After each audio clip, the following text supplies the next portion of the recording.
Okay, let's talk about Purdue basketball. We're running long here. We're already hitting 30 minutes, which is fantastic, honestly, that we have enough to say about all of these things. Let's talk about Purdue basketball.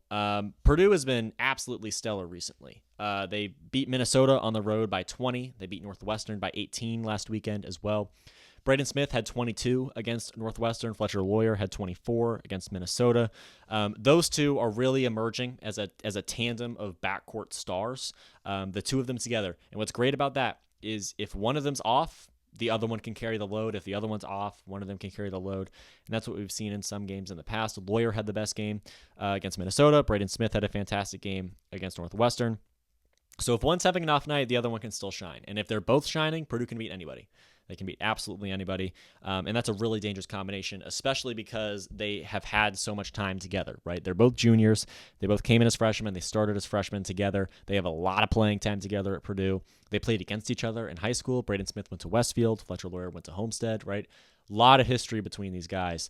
And now we're in a situation where both of them are playing perfectly. They're playing fantastic. And Purdue's blowing out teams much lower than them in the Big Ten standing, perhaps, but we're ramping up to a moment where we're going to play a team like Oregon on the road, and that's where those two players are going to come in the most clutch.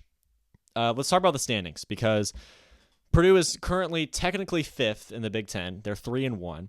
There are 5 teams with 3 wins right now. Michigan State and Michigan are 3-0 in the conference. Indiana, Illinois, and Purdue are all 3-1.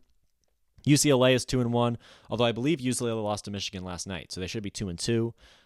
Oregon is 2-2 as well. They're also threats to contend and sort of reach up there. Nebraska is a casually strong opponent right now.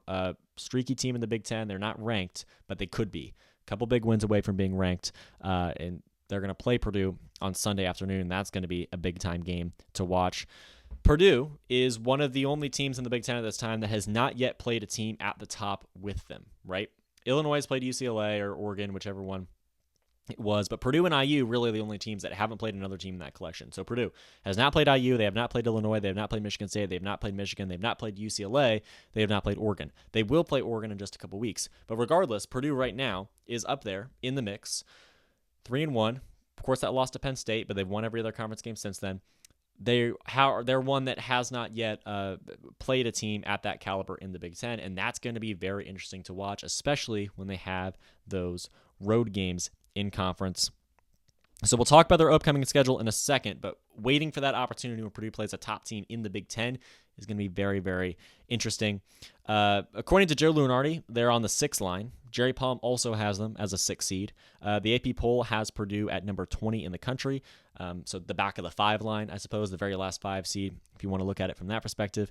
Regardless, safely in the field, Purdue is right now, and if they stay the course, they will be safely on the top half of the NCAA tournament field. They're still contending for a Big Ten championship, regular season and tournament.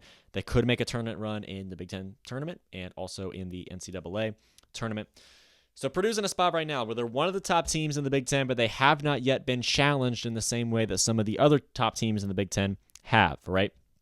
All of them at least played one team in that range except for Purdue and IU. IU plays Illinois on the 14th. Purdue plays Oregon on the 17th, if I'm not mistaken, of January. Very big time week next week for both schools as we kind of get another litmus test of seeing where they stand in the Big Ten and where they stand in the country as a whole. That's next week. Let's talk about this week. Purdue on Thursday night, they're going to go to Rutgers, and that's a trap spot. And we know that's a trap spot because you can think back to a guy named Ron Harper Jr. that did some pretty nasty things to Purdue a couple years in a row in Piscataway. Purdue won by 8 in that building last season. Dylan Harper, the freshman, is on this roster. He's related to Ron Harper Jr. Be careful is all I'll say. Harper has missed some time with injury. He'll likely be back by Thursday, we would think. But, Dylan Harper has been injured. He's either going to be out for this game or he's going to be slowly coming back and working his way back into team activities. Dylan Harper, fantastic freshman, really boosted Rutgers' recruiting, right, when he committed there. That's a trap spot. At Rutgers, be careful. Go on the road, pick up another Big Ten win. It's every single win on the road in the Big Ten is absolutely pivotal, and they're all very difficult to achieve. Even though Rutgers isn't necessarily in the top upper echelon of the Big Ten, still a very difficult game to go on the road and win. We hope that they're able to do so. After that, on Sunday afternoon, they come back home to Mackey Arena and they play Nebraska. That's a decent opponent. Nebraska's 12-2. And I know we're still at the point in the year where teams have played a cupcake schedule, right? They just got through winter break where they racked up some wins over some teams that may not even be D1, right? Or definitely mid-major team, average mid-major conference teams, right? So Nebraska, 12-2. We're still early on in the year, but they're in the mix at the top of the conference, right? They're coming off a win over number 15 UCLA. They could be a real contender. Nebraska could be a team capable of becoming in that mix of ranked teams at the top of the Big Ten and really pushing for a title. I don't think they'll win a title, but Nebraska is in that mix for sure. If there's a top 6 in the Big Ten right now, if it's Michigan State, Michigan, Indiana, Illinois, Purdue, UCLA, Oregon, Nebraska, that's 8. That's 8 teams up there that really are difficult to play, especially on the road. Fortunately, Purdue gets them home this week. But Nebraska's a very tough opponent. And this happens multiple weeks in a row where they'll play one game on the road against an inferior opponent and one game at home against a team more closer to their level. And it's been very difficult. They've been able to do it, but it's been very difficult to win both. I didn't do it that one week where they went to Penn State and lost and then played Maryland at home and managed to outpace them, but that game was high scoring and close in its own right. So the Rutgers game is a potential trap situation. The Nebraska game is a very quality win, in my opinion. Even though Nebraska is not ranked, you could overlook it, but they're 12-2, and they're right there squarely at the top of the Big Ten right now. And and with quality wins, they beat UCLA, who's number 15 at the time.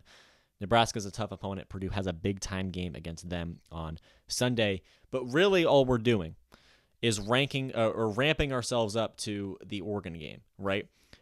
Next week is going to be a huge week, like I said, in college basketball in this state. Indiana hosts Illinois on the 14th. Purdue goes to Oregon on the 18th. Those are their first tests against some of those big-time, high-quality conference opponents. This would be Purdue's most prominent resume bullet point if they were able to win. Purdue doesn't have a truly that's not true. They don't have a truly big-time conference win. They, of course, beat Alabama. They have some quality wins out of conference, and that's fantastic. And shout out to Matt Painter for scheduling so tough to make that happen. But Purdue doesn't have a big-time win over a conference opponent yet at the top, in that top 8 upper echelon of the Big Ten. And the Big Ten's deep, right? There may be 18 teams in this thing, but almost half of them, it feels like, are capable of having a bye in the Big Ten tournament or being in that top 4. So regardless, when you look at college basketball right now, and you look at the Big Ten right now, and you look at Purdue right now, everything that feels like they're doing is warming themselves up to Oregon on January 18th. Just like IU, they're looking to amass a 4-game winning streak leading into that game. It's very similar schedule makeups for IU and Purdue right now. Indiana has 4 games against some similarly equal opponents, right? They're slowly ramping themselves up in terms of quality of opponent to hit to hit Illinois. Theoretically, they could have a 4-game winning streak in conference when they play Illinois with the opportunity to, with a massive exclamation point, make it 5. Purdue's doing the same thing, right? They picked up 2 wins already. Now they're looking to move forward, pick up 2 more this weekend against Rutgers and Nebraska, and set themselves up for an opportunity to beat Oregon with an exclamation point and make it 5 wins in a row in conference. Either way, when they walk into that arena, it's going to be a very difficult game, and this weekend is important to ramp up the sort of to ramp up the excitement for that game and ramp up the momentum for the Oregon game, because the schedule is going to get very tough, and it is getting very tough very quickly. Michigan and Indiana are on the schedule soon after for Purdue, right? This is a time right now to pick up some routine, easier conference wins in preparation for those big games against top 25 opponents. Like I said, the Big Ten is deep. It's a very difficult schedule no matter how you look at it, no matter what segment of the schedule you look at. We're considering Nebraska a tune-up game, but again, they're 12-2 and very well could win the conference, right? So these are 2 games right now where you're ramping up to some much more difficult tests. Now's the time to pick up some routine, easy conference wins, build yourself a lead against some of those teams in the middle of the pack, skyrocket above the middle of the pack teams in the conference before you have to battle some of the big-time players like Oregon, like Illinois, like Michigan, like Indiana. We'll see if Purdue's able to do that. It's a big-time weekend because, again, you can afford to lose one of these games, but not really when you realize how many more difficult tests you're going to have down the road. You want to be playing your best basketball when you get there, and now's the opportunity to ramp up to playing your best basketball while padding the win column in the Big Ten for yourself. Purdue is lucky their schedule ramps up to those tough opponents. They're lucky they don't just get shocked by them right away. Props to Painter for battle testing out of conference because Purdue has had some big-time games very early on this season. They played multiple top 5 teams at different times throughout the year. I'm impressed by Purdue. It's time to ramp it up against teams in conference before you have the real difficult tests, especially going all the way to Oregon on the 18th.